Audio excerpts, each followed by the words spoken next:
శరణ్యను లీలావతి దగ్గర ఇరికించడం కోసం అని చెప్పి కాంచన అనన్య ఇద్దరు కలిసి నాటకం ఆడుతూ ఉంటారు. కాంచన కావాలని డైనింగ్ టేబుల్ దగ్గరికి వచ్చి ఆనంద సీట్లో కూర్చొని భోజనం పెట్టమని అడుగుతూ ఉంటే అప్పుడు శరణ్య, పెద్దమ్మ, ఆ కుర్చీలో కూర్చొని భోజనం పెట్టమని అడిగే అధికారం మీకు లేదు, ఎందుకంటే అది మా అత్తయ్య గారిది, దయచేసి అక్కడి నుండి లేవండి అని చెప్పి అంటూ ఉంటే, అదేంటమ్మా, షుగర్ వ్యాధితో బాధపడుతున్న దాన్ని ఆకలితో వచ్చి భోజనం పెట్టమంటే నువ్వేంటమ్మా అలా మాట్లాడుతున్నావు, బాగా ఆకలితో ఉన్నాను, ఈ ఒక్కరోజుకి ఇక్కడ కూర్చుంటే ఏం కాదులే, వడ్డించని చెప్పి అంటూ ఉంటుంది.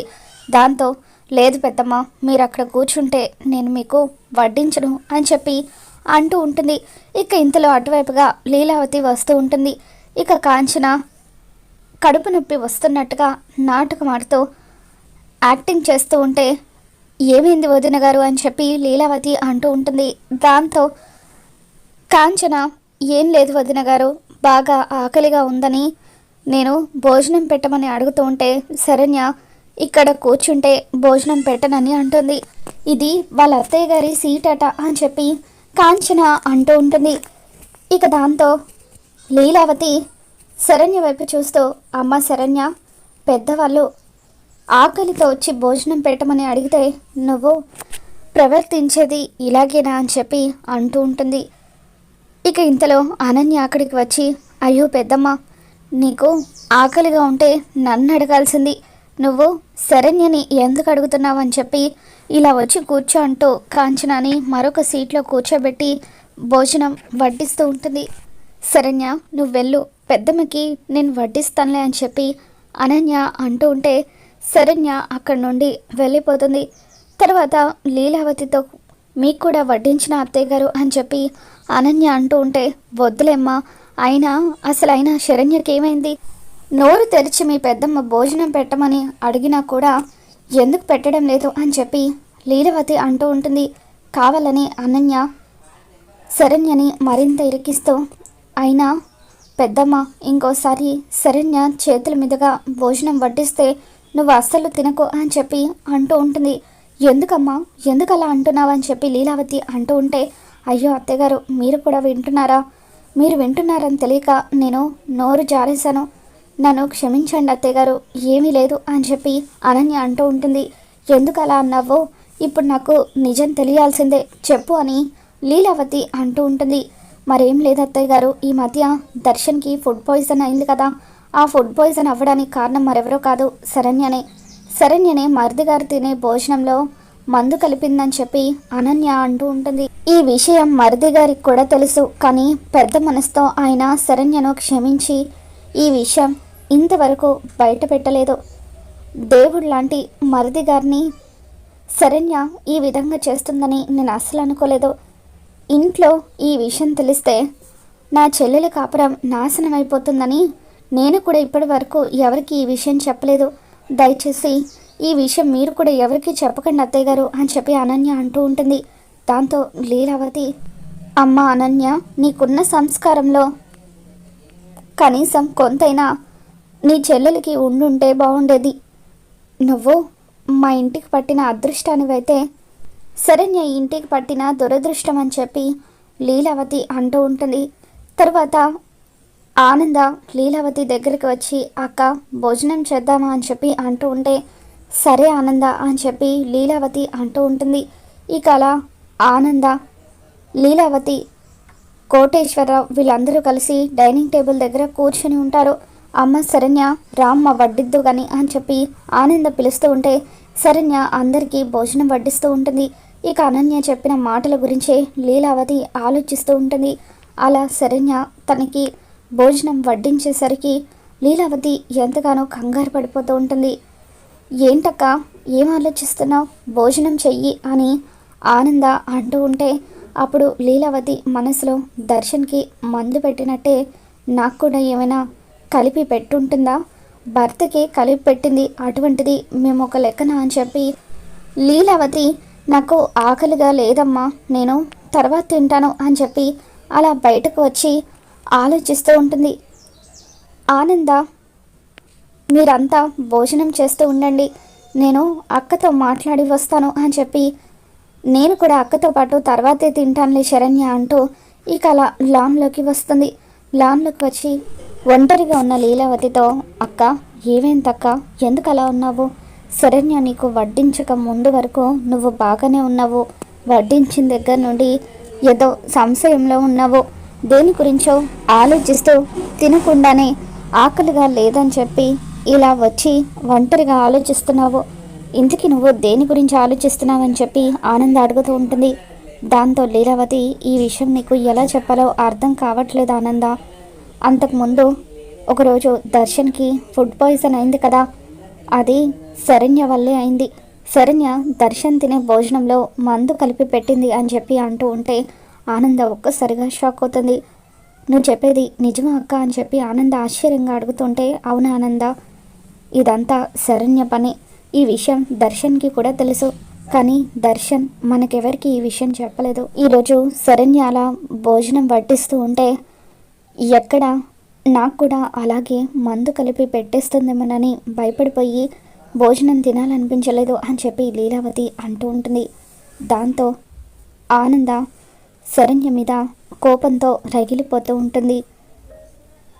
ఆనంద, నీ కోడలు నువ్వు అనుకున్నంత మంచిదేమీ కాదు, తనతో నువ్వు కూడా జాగ్రత్తగా ఉండు అని లీలావతి అంటూ ఉంటుంది. దాంతో ఆనంద ఇక ఆవేశంగా శరణ్య దగ్గరికి వస్తూ ఉంటుంది. శరణ్య అంటూ గట్టిగా అరవడంతో శరణ్య అత్తగారు అంటూ ఆనంద దగ్గరికి వస్తుంది.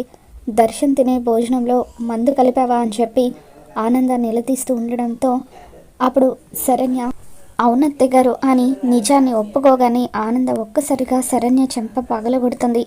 ఎందుకు ఎందుకు నా కొడుకు ప్రాణాలతో చెలగాటం ఆడావు అని చెప్పి ఆనంద అలా శరణ్య చెంప పగలగొట్టడంతో, అత్తయ్యగారు నేను దర్శన్ గారిని చంపడం కోసం ఆ మందు కలపలేదు, ఆయనకు దగ్గరవ్వడం కోసమే కలిపాను అని చెప్పి శరణ్య అంటూ ఉంటుంది. భార్యాభర్తలిద్దరూ దగ్గర అవ్వడానికి ఒక పసరు మందు ఉంటుందంట. ఆ పసరు మందు భోజనంలో కలిపి వాళ్ళకు తినిపిస్తే ఖచ్చితంగా ఆ భర్త భార్యకు దగ్గర అవుతాడట. అలా దర్శన్ గారి మనసులో నేను చోటు సంపాదించుకోవడం కోసమే ఇదంతా చేశాను అత్తయ్య గారు అని చెప్పి శరణ్య అంటూ ఉంటుంది. ఇక దాంతో ఆనంద, నీకు ఆ మందు గురించి ఎవరు చెప్పారు అని అంటూ ఉంటే శరణ్య తలదించుకొని ఏమీ మాట్లాడకుండా మౌనంగా ఉంటుంది. అడుగుతుంది, నిన్నే మర్యాదగా చెప్పు, నీకు ఆ మందు గురించి ఎలా తెలుసు అని ఆనంద నిలదీస్తూ ఉంటుంది. ఇక దాంతో శరణ్య, మన ఇంట్లో పనిచేస్తున్న జ్యోతక్క చెప్పింది అని అంటూ ఉంటే అప్పుడు జ్యోతి అంటూ ఆనంద భైరవి కోపంగా పిలుస్తూ ఉంటుంది. దాంతో జ్యోతి అమ్మగారు అంటూ పరిగెత్తుకుంటూ ఆనందం ముందుకొచ్చి నిలబడుతుంది. నువ్వు శరణ్యకు పసర మందు గురించి చెప్పావా అని అంటూ ఉంటే, అవునమ్మగారు చెప్పాను అని చేతులు కట్టుకొని జ్యోతి అంటూ ఉంటుంది. ఆనంద ఒక్కసారిగా జ్యోతి చెంప పగలగొడుతుంది. పసర మందు పేరుతో నా కొడుకు ప్రాణాలు తీయాలని చూస్తావా? నీకు భర్త చనిపోయి నీ కూతురు చదువుకోవడానికి కూడా ఇబ్బంది పడుతూ ఉంటే నీ కూతుర్ని చదివిస్తూ నేను ఈ ఇంట్లో పనికి పెట్టుకున్నాను, అటువంటిది నువ్వు ఆ కృతజ్ఞత మర్చిపోయి నా కొడుకు ప్రాణాలు తీయాలని చూస్తావా అని చెప్పి నిన్నిప్పుడే పన్ను నుండి తీసేస్తున్నానంటూ ఆనంద జ్యోతి మీద మండిపడుతూ ఉంటుంది. ఇక దాంతో జ్యోతి అమ్మగారు అంటూ ఆనంద కాళ్ళు పట్టుకుంటుంది. అమ్మగారు, నేను ఇదంతా కేవలం డబ్బు కోసమే చేశాను, నేను కష్టాల్లో ఉన్నప్పుడు ఆదుకున్న దేవత మీరు, మీకు నేను అన్యాయం ఎందుకు చేయాలనుకుంటాను అమ్మగారు? నేను అనన్య మేడం, శరణ్య మేడంకి పసర మందు గురించి చెప్తే డబ్బులు ఇస్తానని చెప్పారు, అందుకే నేనే ఆ పసర మందు గురించి నాకే తెలిసినట్టుగా శరణ్య మేడంకి చెప్పాను అని జ్యోతి అంటూ ఉంటుంది.